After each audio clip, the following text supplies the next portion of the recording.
Daniel Joanne va nous parler de la tarification des centres de loisirs sans hébergement. Je te passe la parole. Donc, délibération 190, effectivement, qui corrige une erreur matérielle sur de précédentes délibérations et qui vous permet en même temps de retrouver les différents tarifs pour le temps du soir, donc qui est tarifé à 1% par enfant et par mois, le mercredi demi-journée 2% du quotient familial et le mercredi journée 4%, le mercredi journée qui disparaîtra à la prochaine rentrée scolaire avec la mise en place de la semaine de 4 jours et demi. Je ne vais pas tout vous lire, il vous est indiqué également donc, la séance occasionnelle et la règle adoptée en cas de garde alternée.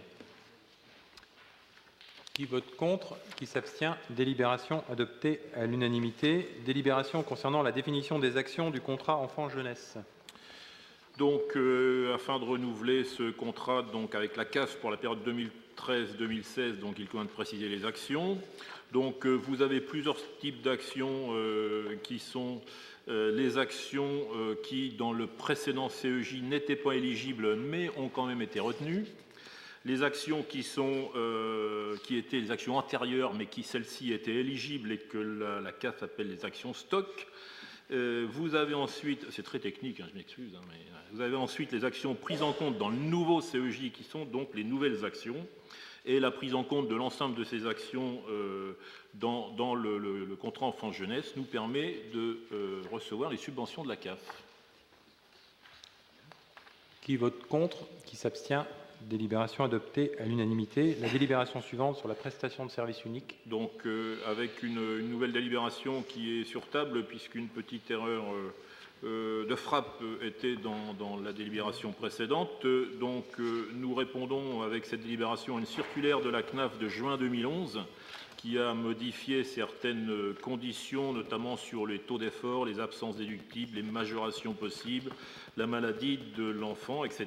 Donc, vous avez ici un certain nombre d'indications sur la manière dont nous y répondons, notamment sur le taux d'effort. Bon, la grille du taux d'effort reste identique.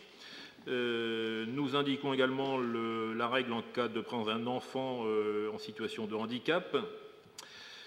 En l'absence de justificatif de retenue, donc c'est bien en l'absence de justificatif et non pas en l'absence de retenue, ce qui était marqué dans la délibération originale, ou de non-communication des ressources, le prix plafond est appliqué.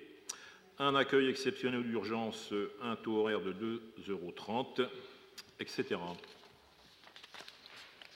Qui vote contre? Qui s'abstient? Délibération adoptée à l'unanimité. Délibération suivante, le projet éducatif local. Donc, le Conseil général nous demande de reverser à des associations un certain nombre de subventions qui s'inscrivent dans le cadre du projet éducatif local. Donc, vous avez ici la liste de ces associations et des montants considérés. Qui vote contre? Qui s'abstient? Délibération adoptée à l'unanimité. Ensuite, la délibération sur la prestation de services ordinaires.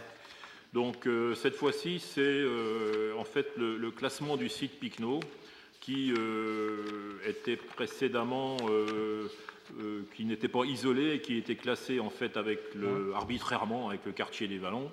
Et cette fois-ci, donc, il nous est demandé de faire une prestation particulière pour le site Picno. Et là aussi, pour l'année qui vient, puisque à partir de la rentrée prochaine, l'occupation du site Picno à la journée sera supprimée. Merci de ces précisions. Qui vote contre? Qui s'abstient? Délibération adoptée à l'unanimité. Et enfin, donc, la subvention de fonctionnement pour la crèche familiale. Donc, dans le cadre de la convention d'objectifs et de gestion avec la CNAF, donc celle-ci a mis en place un FACEJ 3, donc ciblé sur les spécificités territoriales. Et par la délibération en date du 29 septembre 2011, vous avez autorisé la signature de la convention FACEJ qui concernait la crèche familiale.